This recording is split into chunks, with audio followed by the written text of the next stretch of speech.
They'll come up 1st and 10 here. Here we go, set. They go play action. Now Heineke. Oh, the ball comes out on the hit, but they'll say it's incomplete. Intended for A.J. Osborne. Incomplete. It's now 2nd and 10 at the 25-yard line.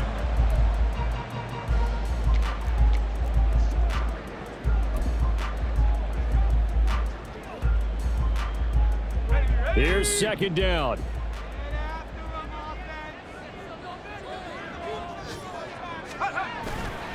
Off the play fake, Heineke. And this will be incomplete. 1 second left to go. Incomplete pass there is probably the best scenario going, because if he catches the football, clock's probably going to run out in that situation. Well, this one's had a season's worth of thrills already, and it's still week 1. Here's 3rd down now. They'll give to Algier out of the gun. And they're going to get him down well short of the 1st, as he can only get this to the 30. 4 quarters not enough. We're all even, and to overtime we go. How much fun is this for everyone who's watching the game? How much fun is it for us to see this one get an extra period to get settled? And here in overtime, if the team that receives the ball scores a touchdown, it's over. If they don't, we can still have some more football. That's exactly right. If they go down and kick a field goal, the other team gets a possession to either match it or score a touchdown to win the ball game. If both teams kick field goals, the next team to score wins. But if the receiving team throws a pick six or fumbles the ball and gets picked up by the defense and they score, the game is over at that point. So conditioning going to be a factor here. Who can hold up to the test? It's overtime here in week 1. And here comes a return from just beyond the goal line. And they'll get him down right around the 25, actually the 26 officially, so a net gain of 1 there. And the Panthers coming out now. And everyone knows the OT rules, Charles, but pretty simple formula. They go down and get a field goal, we continue play, but if they can find the end zone on this possession, ball game over. And as meticulously as all teams plan for a game, I don't doubt for a second on that offense coordinator's play sheet, he's got some overtime plays that he wants to run. I know it sounds crazy, but they plan for everything. 1st and 10 all the way throughout the game, 2nd and 7, whatever. Right now, he's looking at that play sheet saying, if we get to overtime, what can we break out that they haven't seen? On 1st and 10, it's Sanders. And this winds up a gain of 4 to the 41.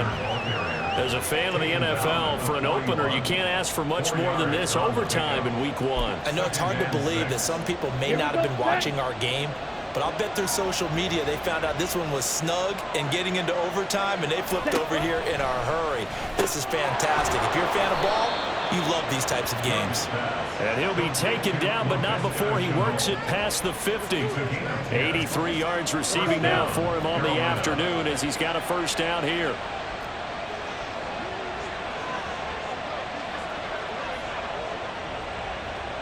Ready? Now Young. There's another one complete to Chenault.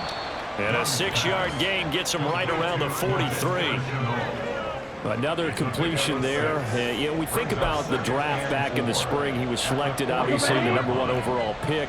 There's great money with that, but, Charles, I would think maybe an extra burden, too, or is that not that big of a deal at all? It actually is in the beginning of his career an added burden, but it's one of those things that if you play well, it becomes something that justifies why you were taken #1. You're fine with that. If you don't play well, it can be an albatross. Hoping to keep this OT drive alive. Now they face a 3rd and 2. Throwing, Young. Oh, and it's intercepted. Picked up by Jesse Bates. And a super return as he gets us all the way down inside the 25-yard line. What a gigantic interception here in the first drive of overtime. And now, Charles, with where they're at in the field, I mean, they're already in field goal range to win this thing. And the head coach is just talking to the special teams coordinator right now and saying, okay, where does he want the ball positioned? Because that's all you're going to do on offense. Move it to that spot. Make sure you take care of the football, and probably 3rd down, kick the field goal, and try and win this game. Here we go.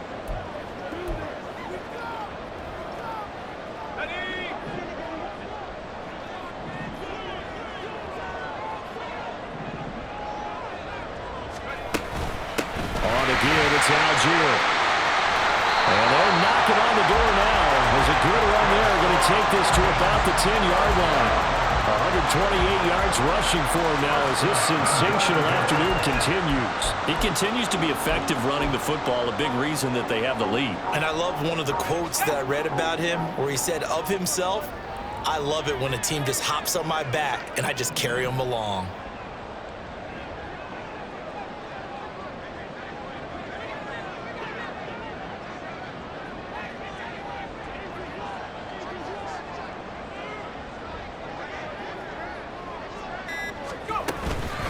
Edmonds running out of the shotgun. And from the 9, they get this to the 5-yard line. We'll get a pause here. There appears to be a Panther who is shaken up on that last play. Well, the medical staff is going to come out here and take a look, and we will take a short break.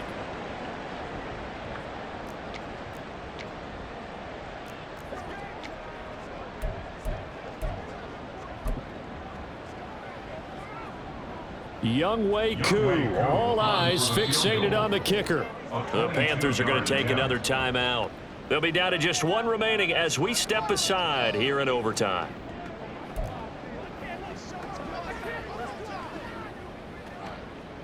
Next score wins, but remember, this will be a tie if the period ends with no scoring as they work on second down. Now a handoff to Algier.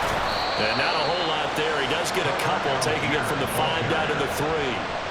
All right, well, they didn't kick it on second down, now 3rd and goal. You have to kick it here. Absolutely have to kick it, because if you get a bad snap, you fall on it, you got a chance to kick it again on 4th down.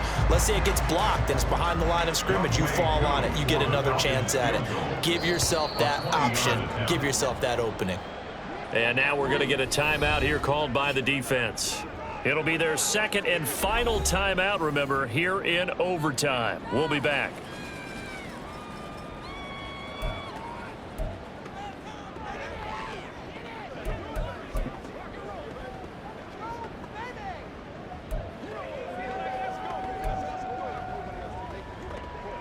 A big play if you think about it right now in this season opener. It's 3rd and goal.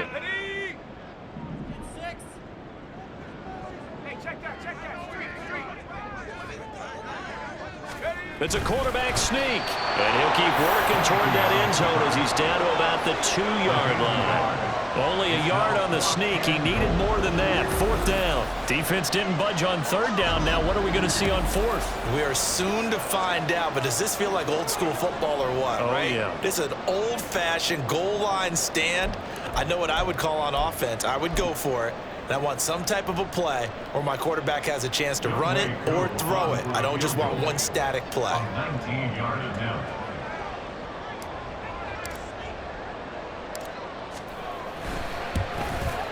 And this one is no good. He missed it. And we will play on here in overtime. Oh, that's so deflating, Brandon, because you know he was thinking to himself, just give me a shot. Just put us in a position to win the game and I'll get it done. But this kick, not on target, and we'll keep going here. The Panthers out there and ready to begin their next drive. But not an ideal way to end their previous drive. They threw the interception, Charles, after they had built up some momentum. They were moving the football, but something to at least build on for this offense as they run back out here. Yeah, you're right about that. Up until that last play, everything was working pretty well for this offense, gaining chunks of yardage, getting first downs, really making a push for the end zone, and looked like they had a nice rhythm going. Now you got to have a short memory here. Don't focus on the interception. Focus on what came before it and get back to it. Meanwhile, the throw by Young was knocked away and incomplete. Once that ball was popped in the air, you could almost hear the silence, the collective breath being held here in the stadium. Let's be honest about it. We both came out of our chairs, didn't we? All right, anytime you see the ball in the air like that, there is that collective rise, the crowd holding its breath, and boy, oh boy, the moment of truth as it comes down. Man, that was something. Everything magnified here in overtime. It's Young on 1st down. Nowhere to go here. He lost the football.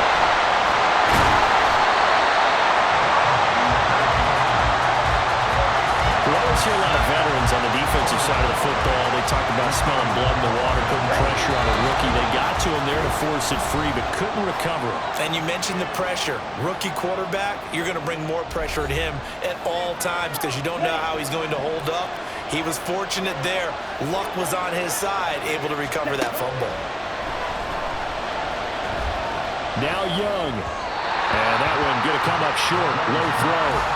And now third and very long. Are you cautious here? I think you have to be, because the first mantra of any football game is don't lose it.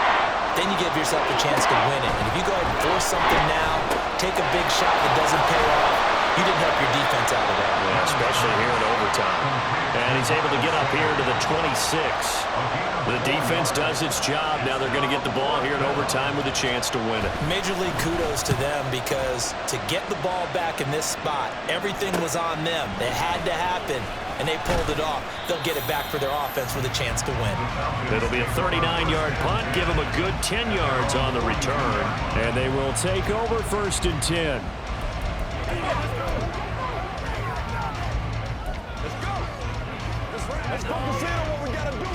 Heineke going to lead the Falcons up now 1st and 10 at their own 42. A play action fake. They'll look to throw. Throw left side, and Osborne has it. And he's going to be out of bounds, but not before he takes it inside the 40. But one of the ways the quarterbacks keep all the receivers alive in a play, never lock in on any one guy. Make sure you keep your eyes moving, scan the field. And here he finds the open guy for a nice pickup.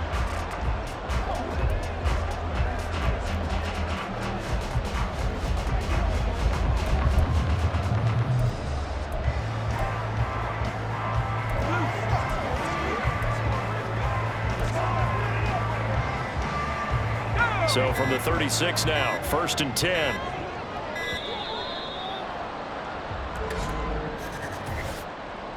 Delay of game, offense. Well, everybody was up there ready at the line of scrimmage, CD, but no snap, and the delay of game ensued. Yeah, and I'm sure their head coach is asking the exact same thing. What's going on out there?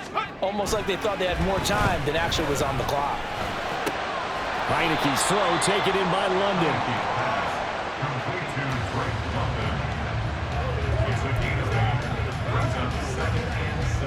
From the 33, here's 2nd down at 7.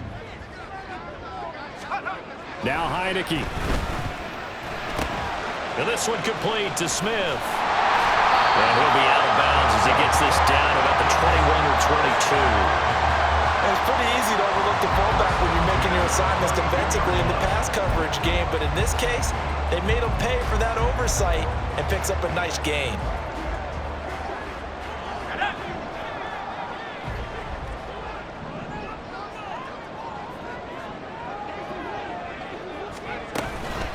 They'll run with Edmonds. Oh, and fine work there as he gets this thing down to the 11-yard line. They're making it look easy out there. Another 1st down. So far on this drive, let me do this little bit of math here. 4 plays, 3 1st downs. That's a pretty good recipe for success. And now this game's going to come down to the right leg of their kicker. This to win it in overtime.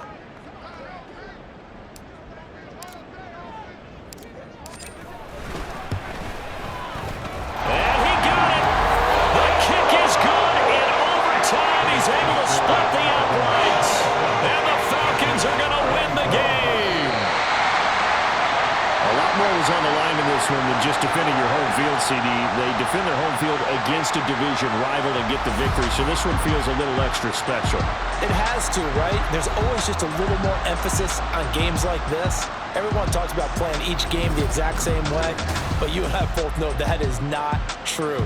Division rivals, you want to take care of business, not just at home, but against a team that you really don't like very much, too.